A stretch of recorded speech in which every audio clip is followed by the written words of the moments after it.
Hello and welcome to TMI with Aldous Tyler for Friday, the 31st of January, 2025. Coming to you as always from beautiful Madison, Wisconsin. And I'm very happy to say that today we have the honor of being joined again by a guest that we had on before. Um, you may have remembered when I introduced you to Clara Mattei, who wrote The Capital Order: How Economists Invented Austerity and Paved the Way to Fascism. It's 480 pages, including 3 halftones, 8 line drawings, and 3 tables of wonderful insight onto the origins of austerity and what we can do to work, against it, which has never been more relevant than, now that we've faced the inauguration of Trump 2.0. But Claire has not just, left us with that particular wonderful work. She has moved onward to continue to found something known as the Center for Heterodox Economics, the CHE, in Tulsa. And so I wanted to bring her on because, in fact, the inauguration of the center is coming up. So, Clara, welcome back to TMI. Thanks so much for having me. It's a real pleasure. Well, thank you, Clara. And again, I appreciate you coming on back. Now, this means that you have moved from New York to Tulsa, Oklahoma, to become the director of the Center for Heterodox Economics, right? Yes, absolutely. And we are really trying to not only speak about alternatives, but enact them. The Center for Heterodox Economics is based at the University of Tulsa with the idea of doing 2 important, I think, missions that are very interrelated with one another. The first is to create a sturdy program of study in economics that adopts alternative lenses. People go to school studying economics and they only study one framework, what is called dominant neoclassical economics. And it's presented to them as a textbook of truth that comes from heaven and that no one can dispute. And historically speaking, this framework has been developed not only to justify the violence of our capitalist economy, but also to propel further austerity policies that haunt us constantly, and right now more than ever with the recent executive orders of Trump to freeze all federal loans and aid for schools, for Medicaid, for all the programs to basically take care of the needy. And the needy are many because we know that in the United States, the polarization keeps increasing. And there are now 52% of American households who cannot meet their basic needs and basically save for an emergency, while trillionaires are growing. So this is why we need to study economics through lenses that, rather than hiding what happens, are capable of explaining them so that we can move forward for a society that is actually for people, not for profit. And this is a very obvious intuition that the economics discipline has not been able to realize because of the limits, the abstractions, the incapacity to confront real world dynamics. And so heterodox economics stands in opposition to the orthodoxy, and this has a long tradition. There's many traditions. It's a pluralist space. There is the institutionalist tradition that actually, interestingly enough, has its basis in the United States at the turn of the last century. There is the Marxian tradition, the Zarafian tradition, the post-Keynesian tradition, and many others that are united by the idea that economists should, again, be studying the real power dynamics of the economy, not perfect markets and rational behavior. Exactly. Is in these very, very ahistorical models. So this is the first thing. So we're building a curriculum, first minor in the country called Heterodox Economics and the Study of Capitalism, building it up to a major and a graduate program. But most importantly, this goes together with an attempt to become a resource for the community here.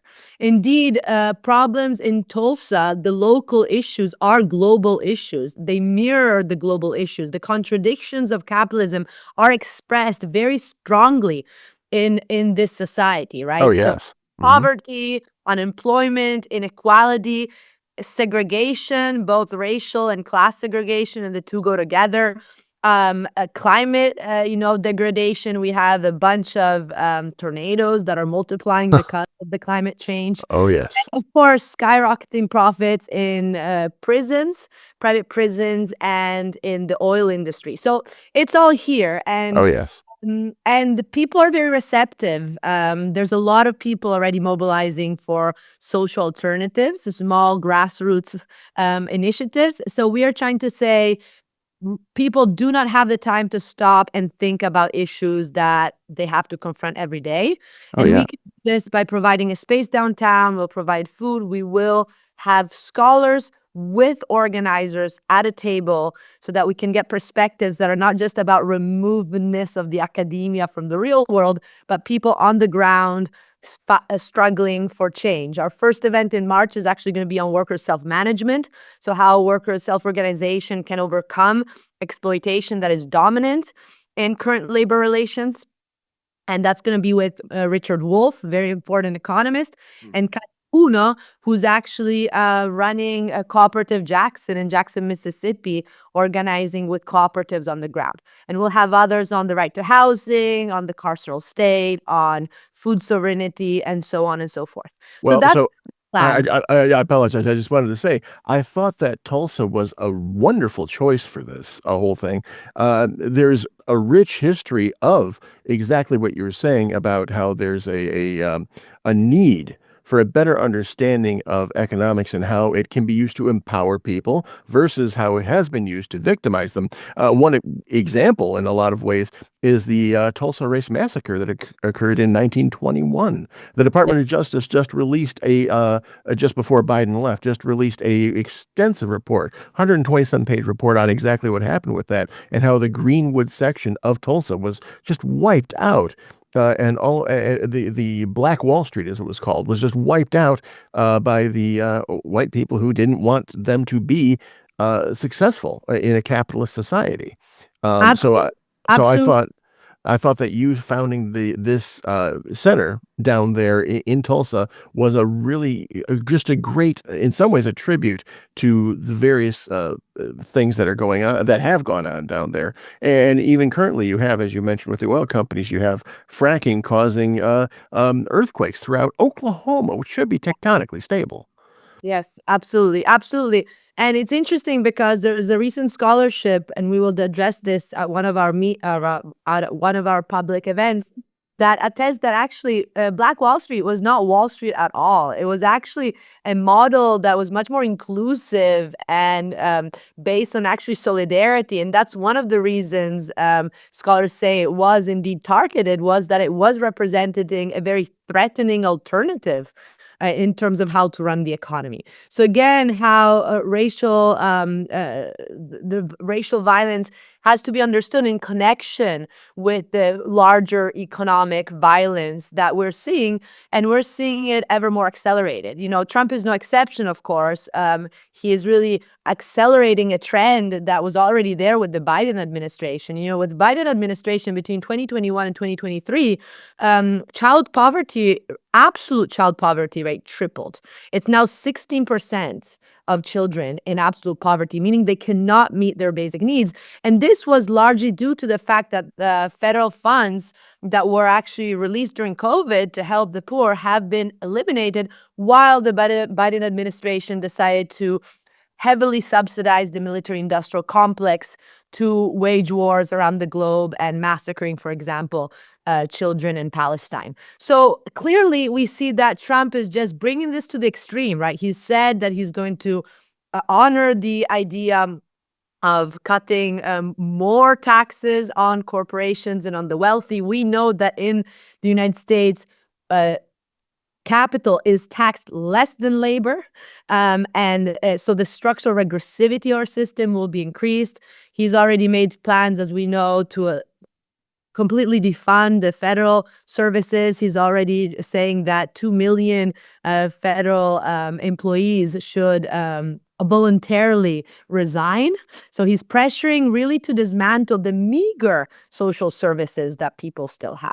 Yes. And this goes with an attack on organized labor. So it is really the time, I think, in which we should not anymore accept to leave things in the hands of the experts as if they know better than us and they can help us out, but say, hey, economic science is something that we should own, we should understand, and we should also understand it's not a monolith.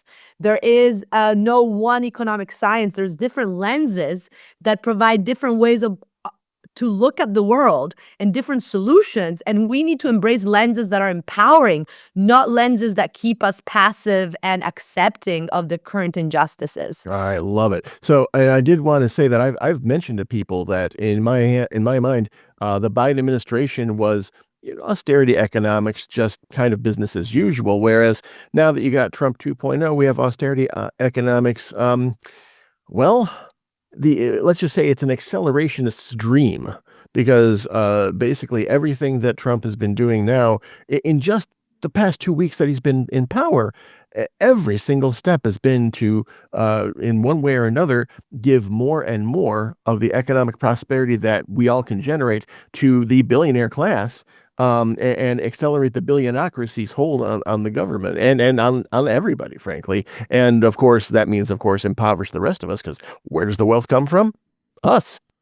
Absolutely, absolutely. So I would like to really stress that our event on February 6th to 8th, the inaugural conference, is also available online on streaming. And it is going to be, I think, a moment in which we're bringing together the most important economists that have taken critical stances upon the economy worldwide, from Brazil to Palestine. We'll have incredible scholars with organizers who are trying to develop alternatives in a much more practical way. Again, because knowledge comes from association of the struggles, while struggles can be empowered by knowledge that can, propel their movements. So I hope that everyone can join us. It's the Center for Heterodox Economics in Tulsa. We have a YouTube page. You can find the full list of speakers and conference program easily online if you write CHE, Center for Heterodox Economics Tulsa. And we would really love for a broader participation. I think what we're doing here, it's small for now, it's an attempt, but I hope it can multiply. We can all kind of do what we can to go against what you're describing. Oh, yes. And to be helpful also, for those who are listening on audio and without watching the video on this, you can also go to sites, that's sites.utulsa, that's utulsa.edu/CHETU. That is where you will find the Center for Heterodox Economics webpage. And the February 6th to 8th inaugural event is right there, top of the page, along with other information that is really, in my opinion, it's just absolutely vital so that people can understand what your mission is. Now, Clara, you're not alone in this. It looks like you have Jisoo Park as your assistant director. Could you give us just a quick, maybe a sentence or two as far as why you were excited to work with Jisoo? Yes, Jisoo is fantastic. She's been working nonstop. Jisoo has an MA from the New School for Social Research, Economics. So she was actually my student when we were in New York together. Awesome. Jisoo actually has a background in economics from South Korea. She's worked on patriarchy and South Korean economy, which is a very interesting regional laboratory. So she's with us. And then we have, of course, Scott Carter, who's the chair of the economics department at the University of Tulsa, who's worked on a lot of topics, including Zarafian economics. And then Bruno Miller Teodosio, our professor here and originally from Brazil, who works on macroeconomics and empirical Marxian methods. So this is like the small team. We are going to grow. This is enough to staff a minor, but we will have the staff grow. But the point is that, the center is people and can be run to collectively. And that's kind of the plan, is to really get people involved both online and physically so that we can be a point of reference for whoever is fed up, and instead of getting depressed and really just like losing hope, says, no, the economy is us. We can change it. There's nothing eternal or natural about our economic system. It's actually very fragile. History proves it. That's been my research, is to actually say it's presented as there's no alternative. This is the only shot we've got. But it's really a lie, because actually to maintain a system that is so much based on the oppression of the majority in favor of a very tiny minority requires a lot of effort.